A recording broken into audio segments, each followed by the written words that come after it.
नमस्कार। आज का जो टॉपिक है उसके बारे में बात करना चाहता हूँ। ये कुंडली में सबसे इम्पोर्टेंट टॉपिक है, यानी आपकी लाइफ का सबसे इम्पोर्टेंट टॉपिक। इसमें हम बात करेंगे आप पाएंगे क्या, आपको मिलेगा क्या, यानी आपको क्या क्या गेन्स होने वाले हैं लाइफ में। अगर आपको ये चेक करना है कि कौन सा प्लेनेट आपको कितना गेन दे रहा है, कौन सा प्लेनेट आपको कितना कम गेन दे रहा है, या प्लेनेट की स्ट्रेंथ बहुत अच्छी है तो आपको बहुत फायदा देने वाला है, और कौन सा प्लेनेट है जो बहुत फायदा देने वाला नहीं है, चाहे उसकी दशा है या अंतरदशा है। अगर हमें ये पता पड़ जाए कि कौन सा प्लेनेट ज्यादा बढ़िया रिजल्ट देगा और उसकी दशा अंतरदशा आ जाएगी, तो आप नोटिस करिएगा कि बड़े और अच्छे इवेंट ज्यादा होंगे। अगर वो प्लेनेट वीक है तो अच्छे इवेंट तो होंगे लेकिन छोटे वाले होंगे। जैसे मान लीजिए आपको धन की प्राप्ति हुई, तब आपको 100 रुपए मिले या 100 करोड़ मिले, बस क्वांटिटी का ही फर्क है, और यही फर्क प्लेनेट की स्ट्रेंथ की वजह से आता है। तो ये बहुत इंपॉर्टेंट टॉपिक है, इसको बिल्कुल ध्यान से एंड तक वीडियो को देखिए। अब अगर मैं बात कर रहा हूं धन की, तो क्या सिर्फ धन ही लाइफ में इंपॉर्टेंट है? नहीं, और भी बहुत सारी चीजें हैं जो हमारी लाइफ में इंपॉर्टेंट है, जिसमें एक है वेल्थ। तो यानी कुंडली का 11वां घर देख लीजिए, अगर सर्वाष्टक वर्ग में उसके पॉइंट ज्यादा हैं तो आप क्या मानेंगे कि आपके पास वेल्थ अच्छी आएगी, इनकम आपकी बढ़िया होगी। अब आप कहेंगे सर्वाष्टक वर्ग का मतलब क्या है? अष्टक वर्ग के सारे पॉइंट्स का जो टोटल मिला के 11वें घर, कुंडली के 11वें घर यानी लगन से 11वें घर में जो राशि है, अगर उसमें पॉइंट ज्यादा है, 30 से ज्यादा है, 33 से ज्यादा है, 34, 35, 37, 38, तो अभी मान लीजिएगा आपके पास जिंदगी में बहुत धन आने वाला है। लेकिन वो धन बचेगा या नहीं बचेगा, ये लग्न से दूसरा वाला घर बताएगा। अगर उसके पॉइंट भी ज्यादा हैं तो बहुत सारा आएगा और बहुत सारी सेविंग होगी। 11 में बहुत सारा है और सेकंड में तो आएगा तो बहुत, लेकिन खर्चा हो जाएगा, सेविंग नहीं होगी।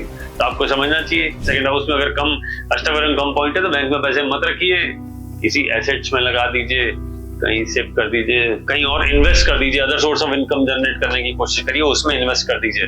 बैंक में ज्यादा पैसे ना रखें, वो नौ खर्च हो जाएंगे, बिना मतलब का खर्चा आएगा। यही अगर आपके सेकंड हाउस में ज्यादा पॉइंट हो तो आपके पास आप बैंक में एफडी करा के रख सकते हैं, कोई चैलेंज नहीं है, ठीक है। वो आपको अच्छा फायदा जरूर देगी। इन दोनों चीजों के अलावा अब जैसे मैं वापस आता हूँ 11th हाउस में, तो 11th हाउस तो धन का है, प्राप्तियों का है, लेकिन क्या सिर्फ कुंडली का 11वां घर ही इंपॉर्टेंट है?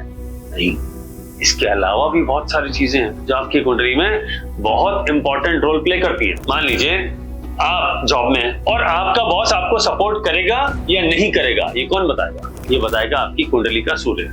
तो सूर्य को देखिए, जहां सूर्य बैठा है उससे 11वें घर पे चले जाइए। अगर वहां अष्टक वर्ग के पॉइंट ज्यादा हैं, सूर्य का एनिमी वहां नहीं बैठा है, तो ये मान लीजिएगा आपका बॉस आपको जॉब में सपोर्ट करेगा। सन कौन है? बॉस है। सन कौन है? फादर है। सन कौन है? सरकार है। तो ये सारी चीजें आपको फायदा देंगी अगर सूर्य से 11वें घर में आपके पास अच्छे पॉइंट है सर्वाष्टक वर्ग। यही अगर आप चंद्रमा को ले लेंगे, चंद्रमा क्या है? आपका मन है। चंद्रमा क्या है? आपकी हॉबीज है, आपकी हेल्थ है, आपकी वेल्थ है, आपकी एजुकेशन सिस्टम है, ओवरऑल मेंटल स्थिति है। आजकल आपने नोटिस किया होगा बहुत सारे लोगों को हेल्थ रिलेटेड चैलेंजेस रहते हैं या मेंटल इलनेस रहती है, डिप्रेशन होता है, अग्रेशन होता है। कैसे देखेंगे कुंडली में ये डिप्रेशन का चार्ट है या नहीं है, या अग्रेशन का चार्ट है या नहीं है, या इसकी दिमागी स्थिति स्टेबल है, इमोशनली स्टेबल है या वीक है, ये कैसे पता करेंगे? इसको पता करने का सबसे आसान तरीका चंद्रमा देखिए, चंद्रमा से 11वां घर देखिए। चंद्रमा जिस घर में बैठा है उस घर में भी ज्यादा पॉइंट होने चाहिए, उससे 11वें में भी ज्यादा होने चाहिए, तो आपका एफर्ट, आपकी स्टेबिलिटी और उससे गेन मिलेगा।